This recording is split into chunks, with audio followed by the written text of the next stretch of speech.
Vamos abrir nossas Bíblias no Evangelho de João, capítulo de número 16.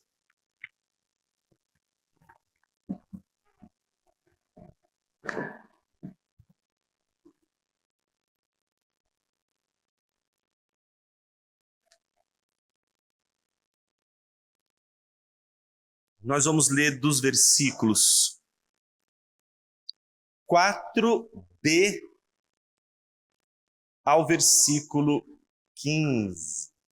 Do versículo 4b ao versículo 15. Diz assim a palavra de Deus: Eu não lhes falei isso desde o princípio, porque eu estava com vocês. Mas agora vou para junto daquele que me enviou, e nenhum de vocês me pergunta: para onde o Senhor vai? Pelo contrário, porque eu lhes disse essas coisas, a tristeza encheu o coração de vocês. Mas eu lhes digo a verdade: é melhor para vocês que eu vá, porque se eu não for, o Consolador não virá para vocês. Mas se eu for, eu o enviarei a vocês. Quando ele vier, convencerá o mundo do pecado, da justiça e do juízo. Do pecado, porque eles não creem em mim. Da justiça, porque eu vou para o Pai e vocês não me verão mais. Do juízo, porque o príncipe deste mundo já está julgado. Tenho ainda muito para lhes dizer, mas vocês não podem suportar agora. Porém, quando vier o Espírito da verdade, ele os guiará em toda a verdade. Ele não falará por si mesmo, mas dirá tudo o que ouvir e anunciará a vocês as coisas que estão para acontecer. Ele me glorificará, porque vai receber do que é meu e anunciará isso a vocês. Tudo que o Pai tem é meu. Por isso eu disse que o Espírito vai receber do que é meu e anunciar isso a vocês. Oremos. Pai querido, fale conosco através de tua palavra e que por meio dela sejamos hoje uma vez mais alcançados. Ilumina nossa mente, que jamais seria capaz de enxergar as maravilhas da tua lei se não fosse pelas vistas curadas pelo mesmo Espírito que ilumina a palavra que hoje precisamos devorar. Assim, oramos no nome santo de Jesus, teu Filho. Amém. A perda de foco é ruim, né?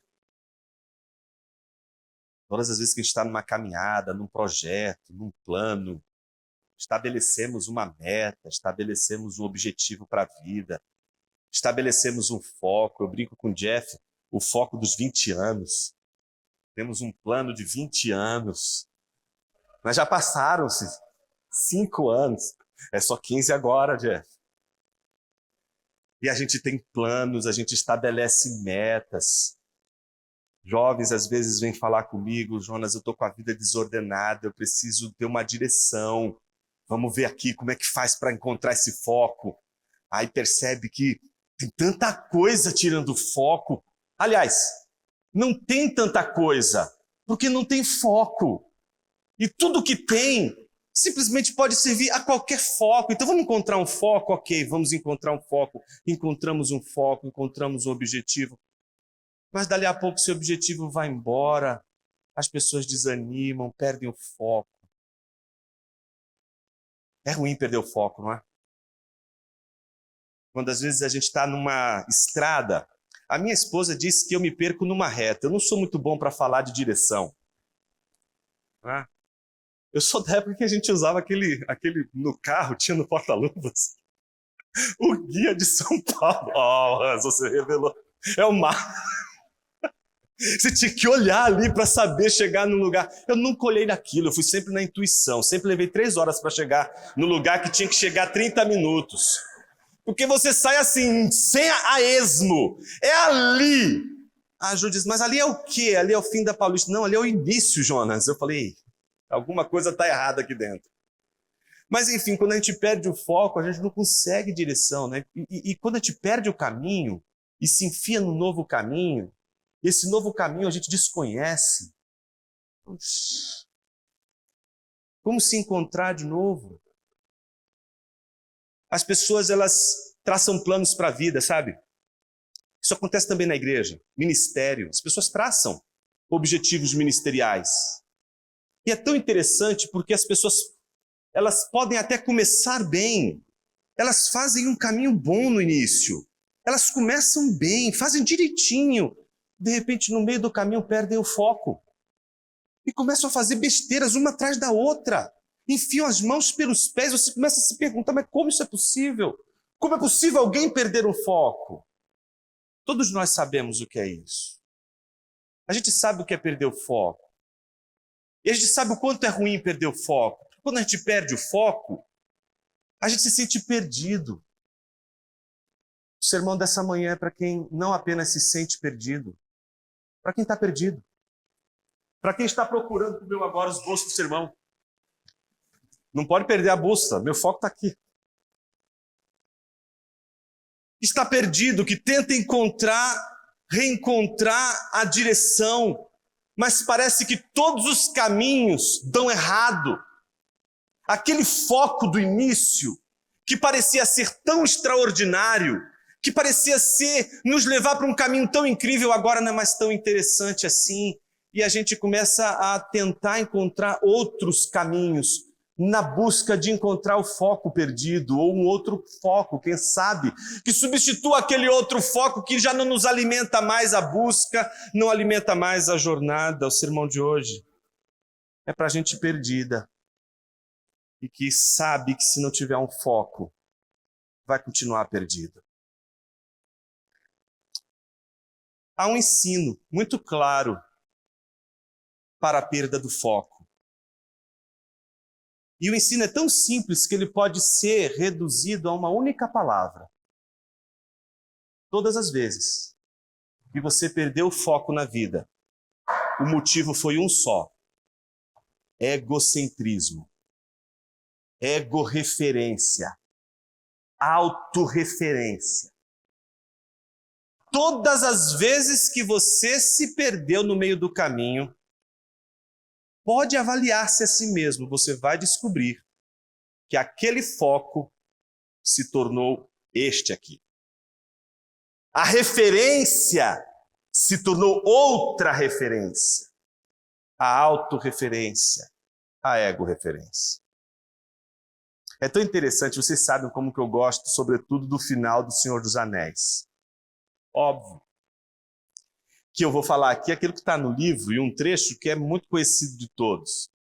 E é um trecho que me chama muito a atenção, porque eu sempre me pergunto, eu sei do valor da providência divina, eu sei que o anel vai ser destruído no final por causa da providência divina, eu sei que todos os caminhos errados que eu tomar, todas as escolhas ruins que eu fizer, no final das contas, a vontade de Deus vai prevalecer, e aquilo que Deus planejou, aquilo que Deus estabeleceu como propósito último, vai acontecer mesmo e a despeito dos meus erros, das minhas falhas, das minhas cabeçadas, dos caminhos errados que eu tomar nessa vida.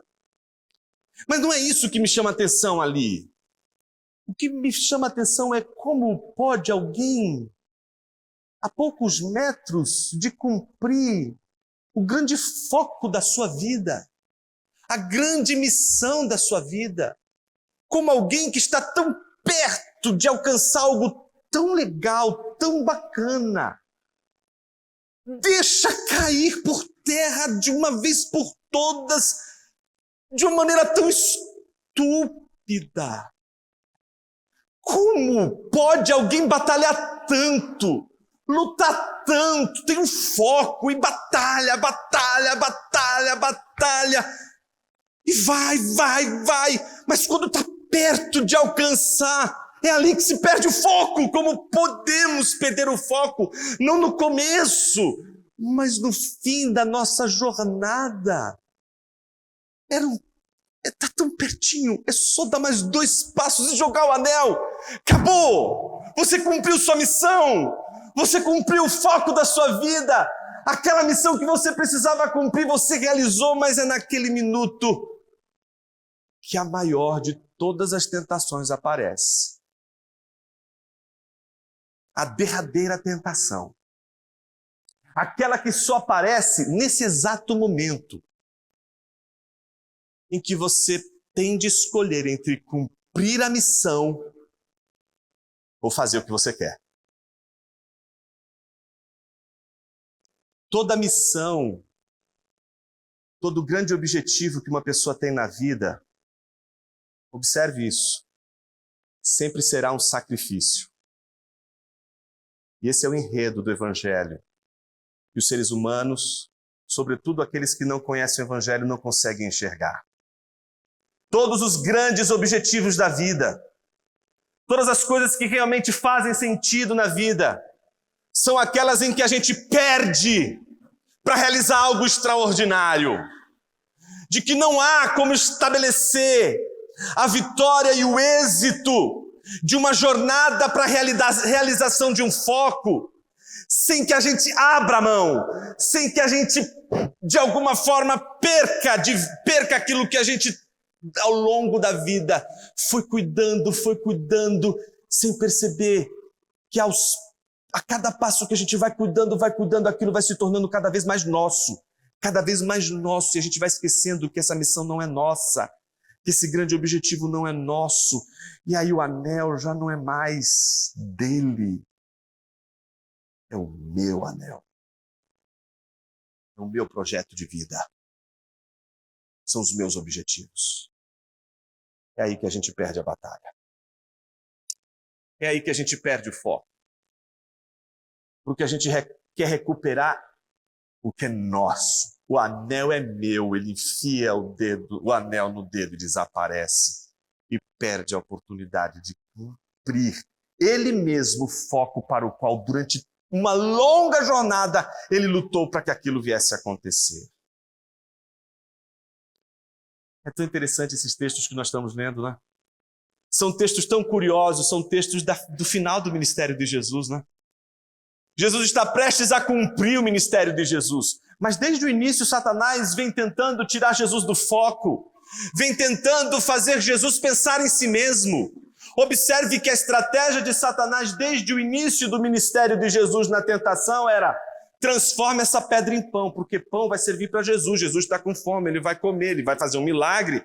Mas perceba, ele vai usar o poder divino que ele tem de transformar, por exemplo, água em vinho, como ele faz, agora de transformar pedra em pão. Só que ao transformar pedra em pão, ele vai fazer um uso de um milagre para o benefício próprio. É isso que Satanás quer que Jesus faça. Quer que Jesus use o poder que Deus estabeleceu para que ele usasse a serviço do Evangelho para a glorificação de Deus, para a sua autoglorificação, para o seu benefício próprio. E é ali que Jesus vence a primeira e a mais importante de todas as tentações, quando ele rejeita exatamente algo que era bom para ele, algo que parecia ser especial demais para ele. Algo que para ele, naquele exato momento, qualquer um de nós olharia para Jesus famélico e diria: Jesus, transforma logo essa pedra em pão e come logo desse pão. Isso não é errado. Você vai se alimentar. Afinal de contas, você já passou 40 dias. As nossas maiores tentações estão escondidas exatamente na promessa daquilo que a gente acredita ser bom para nós. É bom para nós. A egorreferência, ela está construída e alicerçada exatamente no que é bom para mim. E Jesus quer ensinar aos seus discípulos que se ele viesse a este mundo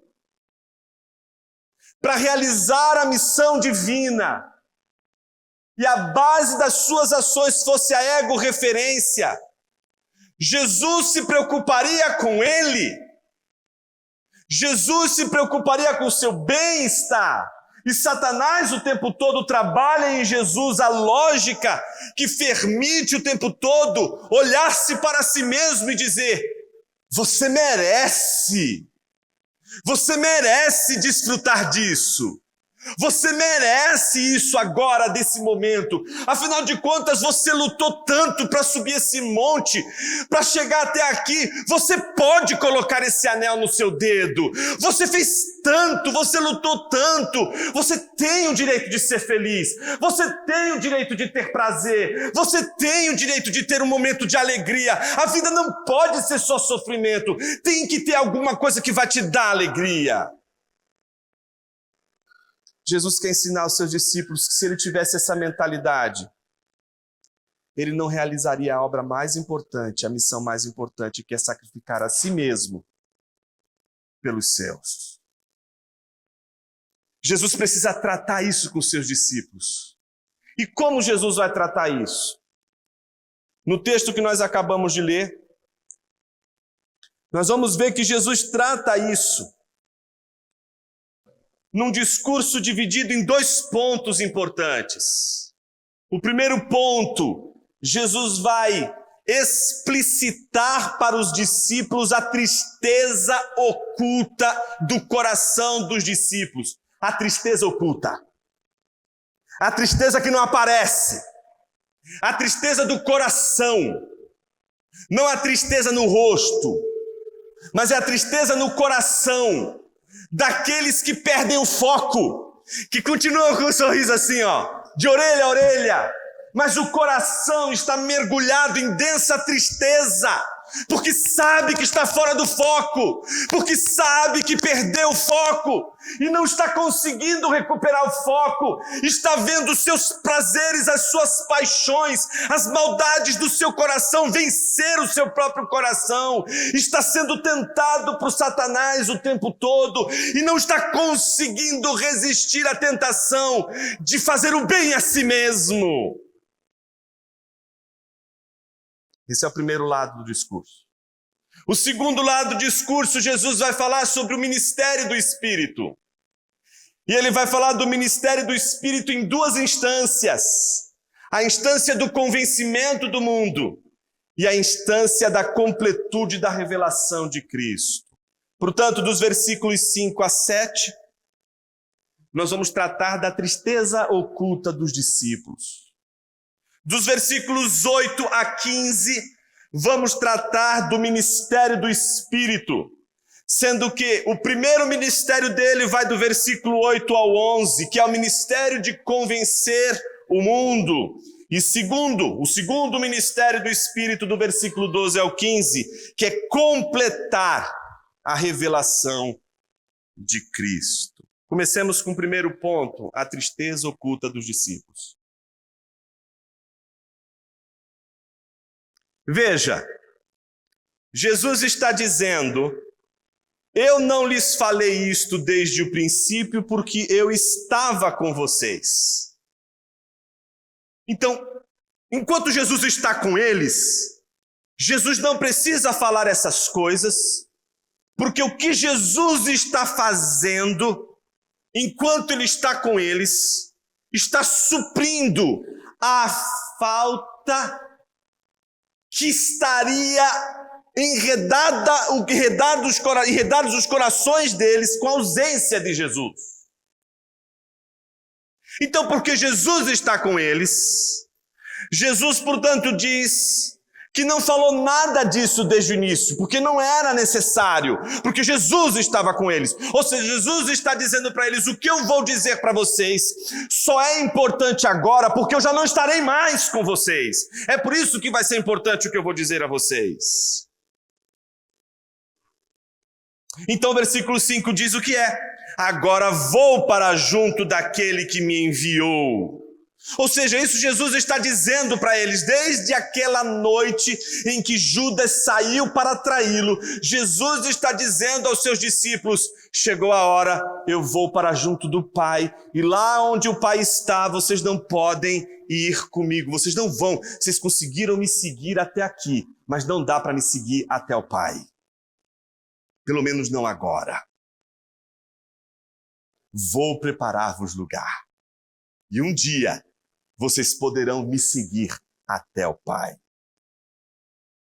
Só que aí Jesus diz uma coisa curiosa, e como você tem acompanhado comigo as exposições desde o capítulo 13, você sabe que parece que Jesus está dizendo uma coisa que não faz muito sentido, porque ele diz, e nenhum de vocês me pergunta, para onde o Senhor vai? Vocês lembram quem fez essa pergunta? Pedro. Lembra? Toda hora que aparecia um e falava uma besteira, Pedro é um deles. E uma das perguntas de Pedro é justamente essa, no versículo 36 do capítulo 13. Simão perguntou a Jesus, para onde o Senhor vai? Jesus ficou doido? Jesus entrou em contradição? Aconteceu há tão pouco tempo, estaria Jesus agora equivocado? Óbvio que não. Porque Jesus não está interessado na pergunta em si. Jesus está interessado no que está oculto na pergunta feita. Nós vivemos falando coisas e dizendo coisas que escondem exatamente aquilo que está submerso, aquilo que está no nosso coração. Ainda bem que é assim, não é? Já pensou se todas as pessoas soubessem o que você realmente pensa delas? Seria um caos isso aqui, não é? Seria um caos. Ainda bem que Deus nos deu a capacidade de esconder o que a gente pensa das pessoas. Porque senão, meus irmãos, não sobraria pedra sobre pedra. Então Deus nos deu essa capacidade, só que essa capacidade de esconder, que nos protege justamente dos nossos preconceitos, daquelas ideias prévias que a gente faz e que estão erradas, a gente imagina um monte de coisa, diz, fulano tá assim, ciclano tá assado, a gente começa a imaginar um monte de coisa quando na verdade não é bem assim. Mas, em todo caso, esse coração que oculta, que esconde, mas que expressa através de perguntas, afirmações, não o que está realmente no coração, mas o que o coração esconde, acha que é possível se esconder no que não é dito explicitamente. Eles achavam que poderiam simplesmente esconder o que estava no coração deles com as perguntas que estavam fazendo. Observe, Pedro está dizendo, para onde o Senhor vai? Mas esse para onde o Senhor vai, em que sentido que é? Uau! O Senhor vai para o Pai! Que coisa incrível! Como é a casa do Pai? O Senhor pode falar para a gente como é? Eu estou tão feliz que o Senhor está indo para a casa do Pai. Eu estou tão feliz que o Senhor vai realizar a obra do Pai. Que incrível! Para onde o Senhor vai? Eu sei que a gente não pode ir, mas ainda bem que o Senhor disse que o Senhor vai levar a gente. Mas não dá para contar um pouquinho como que é a casa do Pai? Uau, como deve ser essa casa? Puxa, fala pra gente dessa casa, fala como que é esse lugar, diz pra gente, Jesus, como é, a gente está ansioso, a gente está tão feliz que o Senhor está indo para lá. A coisa mais difícil desse mundo, desse planeta, é alguém celebrar a sua conquista, meu irmão. A sua felicidade não vai ser motivo de alegria do outro, vai ser motivo de, olha aí, ó, tá vendo, começou a ganhar dinheiro, olha aí, ó, tá vendo, ó. Aí começam as musiquinhas, né? Saul matou seus milhares, Davi seus 10 milhares. Aí o espírito maligno entra. Brincadeira. Brincadeira não, isso tem verdade.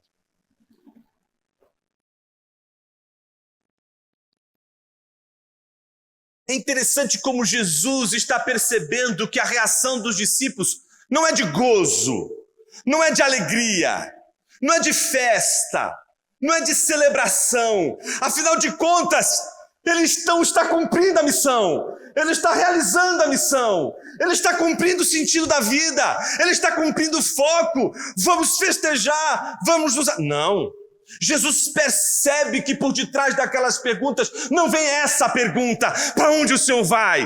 Mas vem, para onde o Senhor vai? Quer dizer que o Senhor vai abandonar a gente? Quer dizer que você apronta tudo isso aqui, tira a gente da pescaria, faz e acontece, bagunça a nossa vida, vira a nossa cabeça do avesso, faz a gente ver coisas que a gente nunca viu antes. Eu estou até acreditando que tu és o Messias, aí agora você me vem com essa e vai embora? Para onde você está indo? Está entendendo a diferença? Então Jesus está dizendo, mas agora vou para junto daquele que me enviou e nenhum de vocês me pergunta para onde o Senhor vai. Ou seja, Jesus não está dizendo, olha, até agora vocês não me perguntaram para onde você vai. Jesus está dizendo, até agora vocês não me perguntaram para onde o Senhor vai. Que lugar é esse? Não. E Jesus sabe porque se para onde o Senhor vai, ele vem ao contrário daquilo que Jesus está dizendo que deveria ser a atitude dos discípulos. Por quê? Pelo contrário, porque eu lhes disse essas coisas, a tristeza encheu o coração de vocês. Os discípulos, portanto, não estavam realmente perguntando para onde Jesus iria, mas estavam expressando, a partir da sua pergunta localizada, o pavor de Cristo os abandonarem justamente naquele momento. Eles não estão pensando em Jesus. Eles estão pensando neles mesmos. Como vai ser nossa vida sem Jesus? É aí que eles perdem o foco. Você sempre vai perder o foco quando você se perguntar, e agora? Como vai ser minha vida? E agora? Como serão os meus dias? E agora? Como vai ser comigo? Jesus está querendo que eles façam um autoexame. Jesus quer que eles olhem para si mesmos e se perguntem. Se perguntem com sinceridade, é sério que nessa altura do campeonato, vocês sabem o meu caminho é o da cruz, o meu caminho é o do sacrifício, eu vou morrer na cruz. Jesus já havia dito a eles que ele seria humilhado. Pedro chega às vias de dizer, Jesus, não vá para Jerusalém, porque se o senhor for para Jerusalém, vão te matar. Jesus chega a dizer para ele a falar a Pedro como se estivesse falando a Satanás. Arreda-te daqui, porque não cogitas das coisas de Deus, e sim das coisas dos homens. O caminho que Jesus vai trilhar, e vocês sabem muito bem, Jesus já havia dito a eles, é um caminho que eles não podem trilhar, que é o caminho da cruz. Jesus está prestes a realizar a cruz, está prestes a sangrar naquela cruz. Mas os discípulos estão se perguntando, como que vai ser a nossa vida sem Ele? Como é que vai ser o nosso dia a dia sem Ele? Como é que vai ser as coisas? Quem que vai pagar as contas? Judas já foi embora.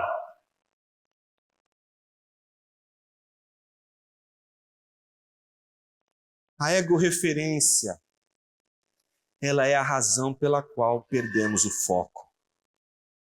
Porque o foco digno de ser vivido nessa vida nunca é algo que você faz única e exclusivamente para você.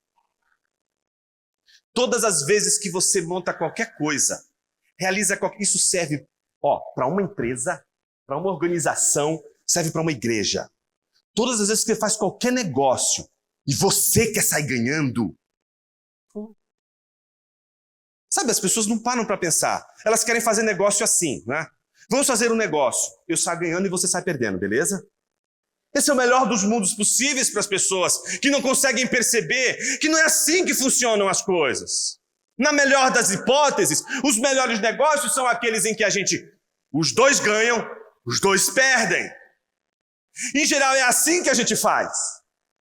No entanto, não parece ser assim que os homens vivem.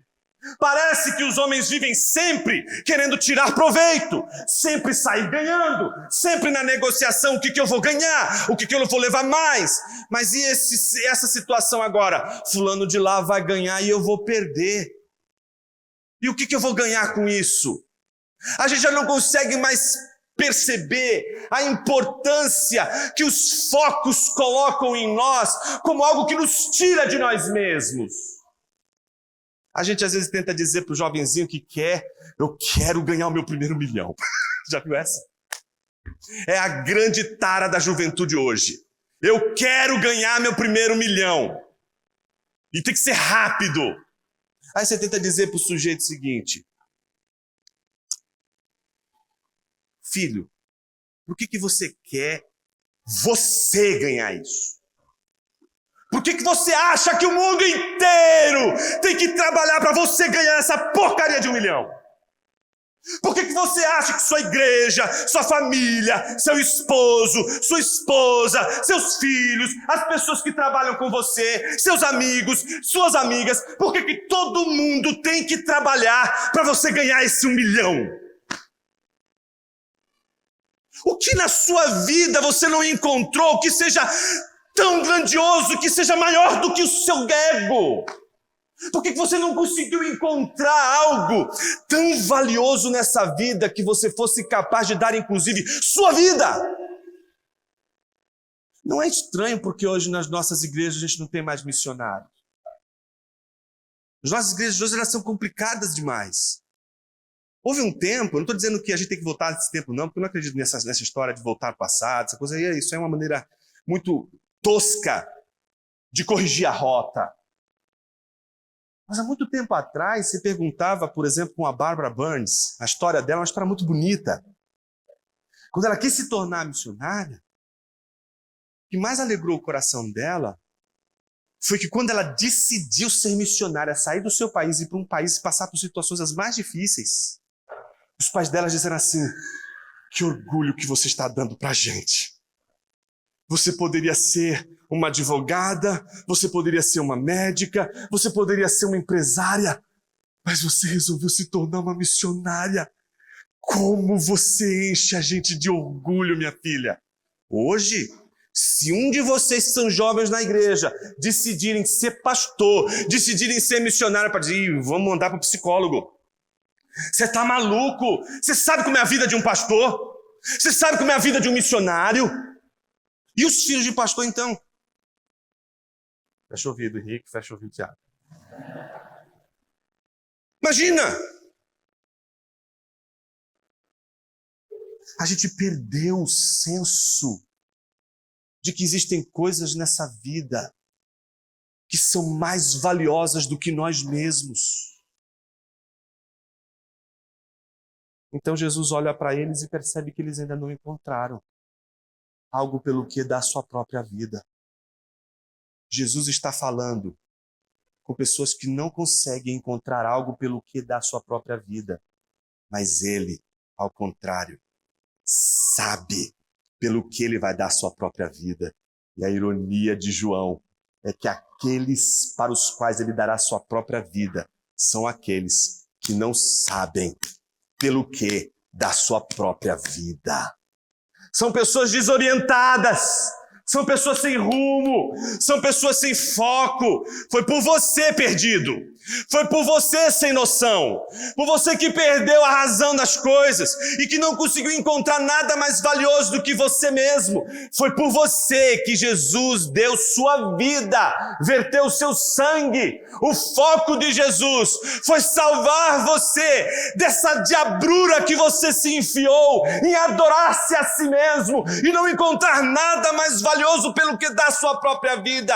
Jesus está hoje aqui, representado nessa mesa maravilhosa que é a mesa do sacrifício de Jesus, para dizer a você que Ele deu a sua vida por você.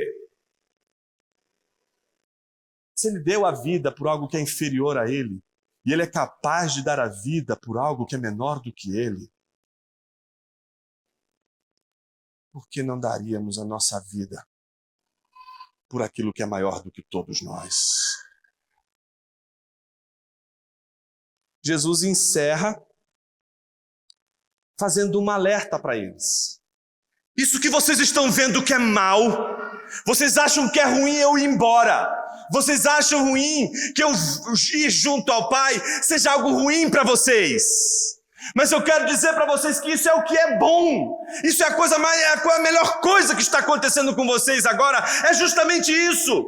Jesus está dizendo para os discípulos, é isso que eu quero que vocês enxerguem. Que aquilo que vocês estão vendo como a maior derrota, a maior de todas as frustrações, aquilo que seria o fim de tudo. Jesus está dizendo, eu quero que vocês vejam como isso é bom. Veja, Jesus diz no versículo 7, mas eu lhes digo a verdade, é melhor para vocês que eu vá.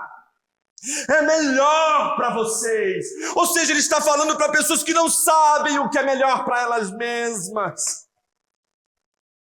Talvez você seja assim, ó. Eu não sei o que é melhor para mim. Mas Jesus sabe. E Ele jamais deixará de te dizer a verdade. Porque no discipulado com Cristo, essa é a mais importante verdade. Porque enquanto você não encontra algo pelo que dá a sua própria vida, você já perdeu a sua própria vida. A gente só encontra sentido na vida quando a gente descobre que a única coisa pela qual vale a pena dar a nossa própria vida é aquele que já deu a sua vida por nós. Jesus está dizendo, é melhor para vocês que eu vá. Por quê? Porque se eu não for, vocês não vão provar das maravilhas de ter no meio de vocês um outro Consolador. Vocês não sabem o que vem pela frente. Vocês não sabem o que ainda vai acontecer com vocês. Vocês não sabem o que vai acontecer com essa comunidade quando o Espírito descer sobre vocês, quando o Consolador vier sobre vocês. Vocês não têm ideia do que vocês serão capazes de fazer. Vocês não têm ideia das coisas que hão de acontecer. Vocês serão capazes de dar sua própria vida só por causa desse Espírito que estará sobre vocês. É por isso, meus irmãos, que eu acredito piamente que isso aqui só existe por causa do Espírito de Deus. Se não for por isso, não vale a pena pregar, não vale a pena plantar igreja, não vale a pena pensar em ministério, não vale a pena pensar em culto, não vale a pena pensar nas escrituras, não vale a pena pensar no discipulado, não vale a pena pensar na disciplina da igreja, não vale a pena nada disso. Porque se o outro Consolador não está aqui, governando tudo isso aqui, se o outro Consolador não está aqui entre nós para dizer há algo mais importante do que sua própria vida e as suas vidinhas, existe algo mais importante pelo qual a sua vida não será maior.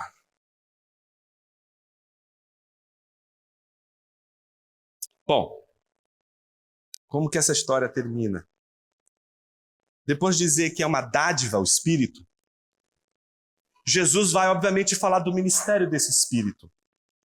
E o ministério desse Espírito, em primeiro lugar, passa pelo convencimento do mundo.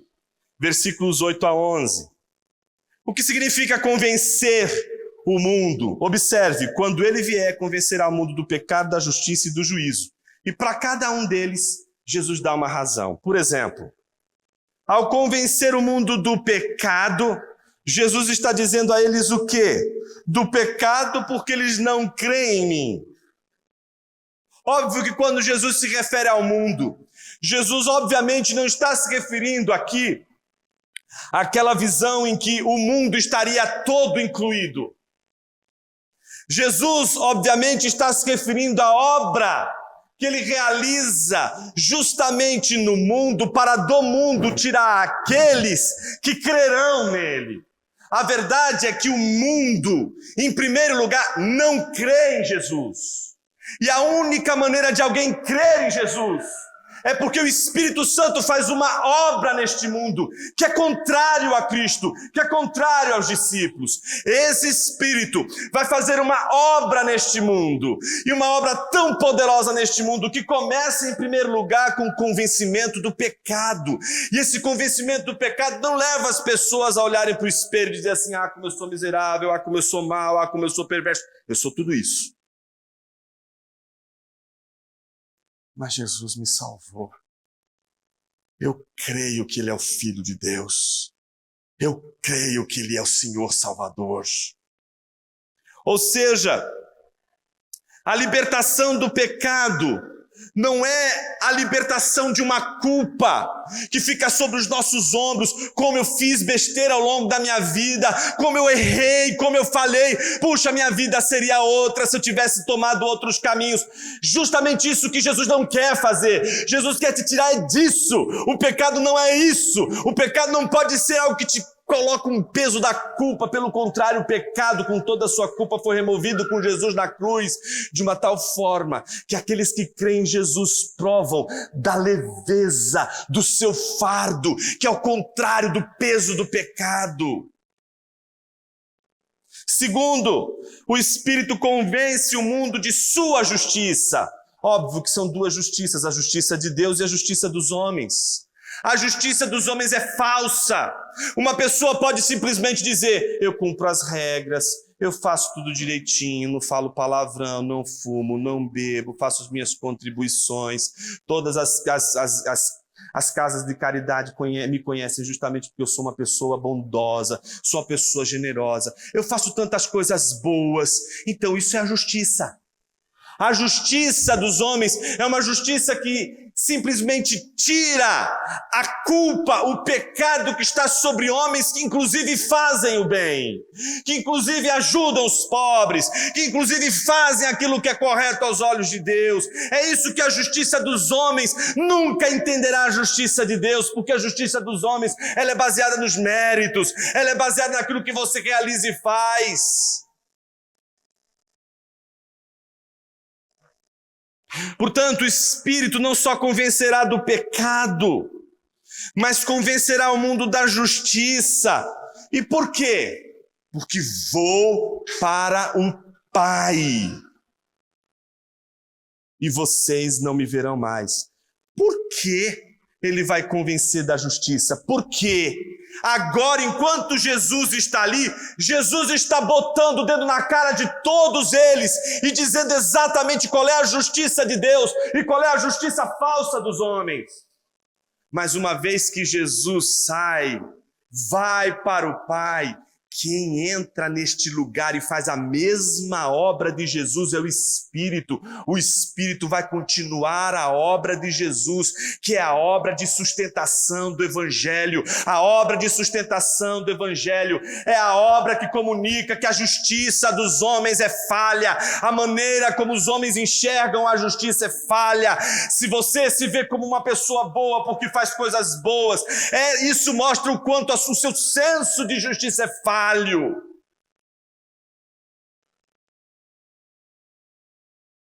Terceiro, ele vai convencer o mundo do juízo, da condenação. E essa é a mais difícil, porque o mundo acha que a cruz é condenação. O mundo acha que a cruz é juízo. E a gente vai dizer, mas não é?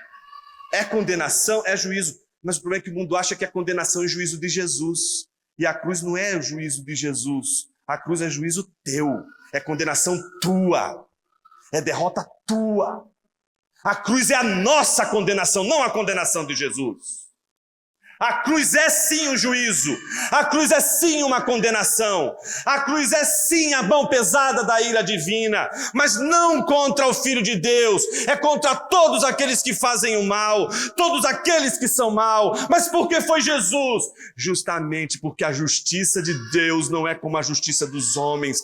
Na justiça de Deus, o sacrifício de Jesus é o único meio para levar homens puros, santos a Deus. O mundo pensa que Jesus foi condenado na cruz. Não consegue ver que a cruz é a condenação do mundo. E por isso não consegue ver que a cruz é a vitória de Cristo. E que a cruz é a derrota do príncipe deste mundo. Observe o que Jesus diz. Do juízo, porque o príncipe deste mundo está julgado. O juízo está sobre o príncipe deste mundo, sobre Satanás. Mas Jesus também disse que o ministério do Espírito não é só convencer o mundo. E como ele termina? Dizendo que o ministério do Espírito é completar a revelação de Cristo. E é tão interessante, Porque o versículo 12 começa dizendo: tenho ainda muito para lhes dizer, mas vocês não podem suportar agora. Isso é tão verdadeiro, não? A gente tenta dizer para um novo convertido a importância de afirmar e de ter a consciência de que Jesus é Deus. Se ele entender isso, ok, maravilha. Mas para entender as implicações disso ao longo da vida, isso leva tempo. Precisa de maturidade. A jornada cristã exige maturidade. A jornada cristã não é uma jornada de estúpidos que permanecem estúpidos. A jornada cristã é a jornada daqueles que eram estúpidos e agora descobrem pelo Evangelho como deixar de serem estúpidos. A maturidade cristã, ela vem com entendimento. Por isso, meus irmãos, existe sim alguns assuntos que a gente diz assim, olha, para quem está começando é muita coisa. Para quem já está, ué, mas por que você não está estudando essas coisas? Por que você já não está sabendo dessas coisas? Por que essas coisas escaparam pelos seus dedos? São tantos anos de igreja, você não lê a Bíblia? Você não medita nas Escrituras? Esse tempo todo que você tem de igreja já seria suficiente para você, entendendo as Escrituras, compreender os meandros do ser divino, saber quem... O que você ficou fazendo esse tempo todo? Então é óbvio que Jesus está dizendo para os discípulos que ele tem muita coisa para dizer. E ele não está dizendo que ele tem coisas misteriosas, que só depois que você fizer um rito de iniciação você vai poder ter acesso a essas coisas. Não, ele está dizendo que eles não têm estrutura ainda para receber tudo aquilo. Porque eles não tinham visto Jesus morrer na cruz, não tinham visto Jesus ressuscitar, o Espírito não estava sobre eles, eles não suportariam tudo que Jesus precisaria dizer se todas essas coisas não acontecessem. O problema é que todas essas coisas que vão acontecer, os discípulos acham que essas coisas não são boas. Como Jesus termina dizendo a eles, porém, quando vier o Espírito da verdade, ele os guiará. E aqui a gente chega ao desfecho do nosso sermão. Está perdido? Está sem foco? Perdeu o rumo? Não está sabendo para onde vai? A sua primeira tentativa, eu vou resolver. Eu vou fazer. Vou lá e faço a minha planilha. Vou para a minha planilha. Eu faço a mesma coisa. Vou lá. Não é possível, não está batendo. Eu tinha que ter me formado aqui. Pô, atrasei 2 anos. Não pode ser, isso está errado. O que deu de errado? Deixa eu refazer o caminho. Ah, achei o motivo. Vou escolher esse cara. Entende? A gente vai operando. A gente não consegue dizer, Senhor, eu estou aqui por tua graça. Eu estou perdido.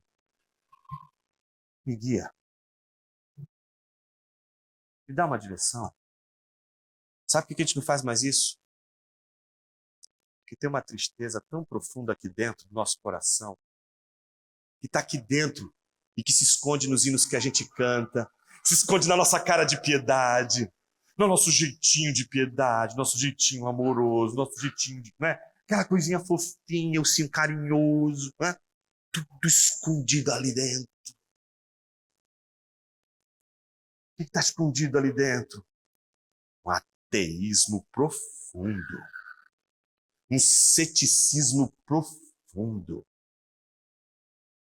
Eu não acredito que Deus vai dar direção para nada disso. Mas você não pode falar isso na igreja, né? Imagina se o irmão ouvir você falando um negócio desse, vai para a disciplina. Então você esconde. Você muda a sua palavra. Você muda o seu jargão. Mas nunca mostra que o seu coração não consegue confiar suficientemente em Deus. Você até consegue cantar, Deus cuidará. Mas a minha pergunta é, você crê? Então por que você não deixa Ele cuidar?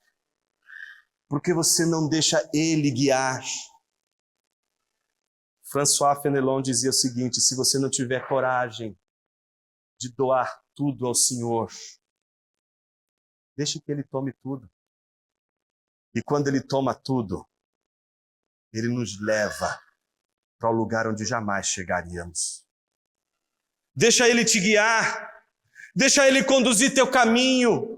Se você perder o foco, deixa Ele te mostrar o foco. Não queira você enxergar o foco. Não queira você dar um foco, porque sabe o que você vai fazer? Você vai cair na ego-referência. Você vai fazer o que é melhor para você. O que é melhor para o seu esposo, o que é melhor para a sua esposa, o que é melhor para os seus filhos, o que é melhor para a sua igreja, o que é melhor para o seu trabalho, o que é melhor para a sua vida. Mas você não vai fazer o que é realmente melhor. É preciso confiar em Deus, porque quando a gente confia em Deus, a gente experimenta um Deus que nos guia e nos leva a despeito de, ao acharmos que está nos levando para um caminho ruim, está exatamente nos levando, nos conduzindo para um lugar que jamais chegaríamos com as nossas próprias pernas. Portanto, Jesus está chamando os seus discípulos à maturidade. Ele não falará por si mesmo, mas dirá tudo o que ouvir e anunciará a vocês as coisas que irão acontecer. Ele me glorificará porque vai receber do que é meu e anunciará isso a vocês. Tudo que o Pai tem é meu, por isso eu disse que o Espírito vai receber do que é meu e anunciar isso a vocês. Veja, Jesus está dando exemplo. Olha como o Espírito não é ego-referente. Olha como o Espírito trabalha para Jesus. E aí a gente acha o seguinte, vai chegar o momento então que o Espírito vai fazer o seguinte: cumprir a minha missão, cumprir o meu foco. Agora, igreja, vou dar algo para vocês, para que você... Não vai ter nada disso. Porque não tem a quarta pessoa da Trindade. A igreja não é a quarta pessoa da Trindade. A igreja é o jardim de Deus. É a obra de Deus. É o trabalho de Deus. É onde Ele põe a mão. É onde Ele sangra para lavar os pecados, para purificar o jardim, para salvar, para libertar-nos da nossa sanha de poder, da nossa sanha de vingança, da nossa sanha de inveja, a nossa sanha de ciúme, a nossa sanha de cobiça, a nossa sanha de adultério, a nossa sanha de roubo, a nossa sanha de fazer mal ao outro, a nossa sanha pelos ídolos, a nossa sanha por mais poder, a nossa sanha por mais sexo, a nossa sanha por mais.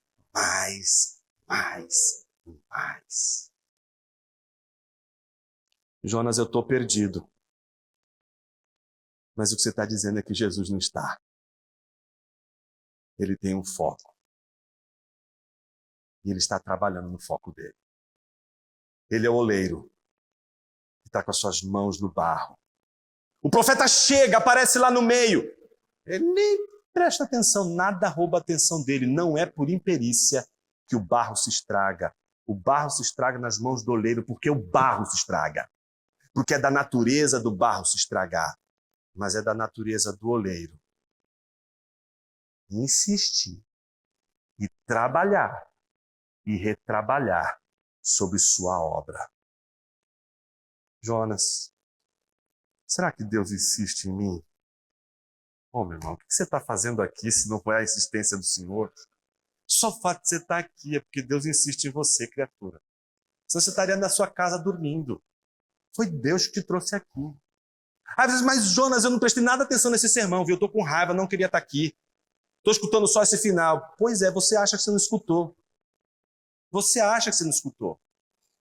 Você tem 2 ouvidos, criatura.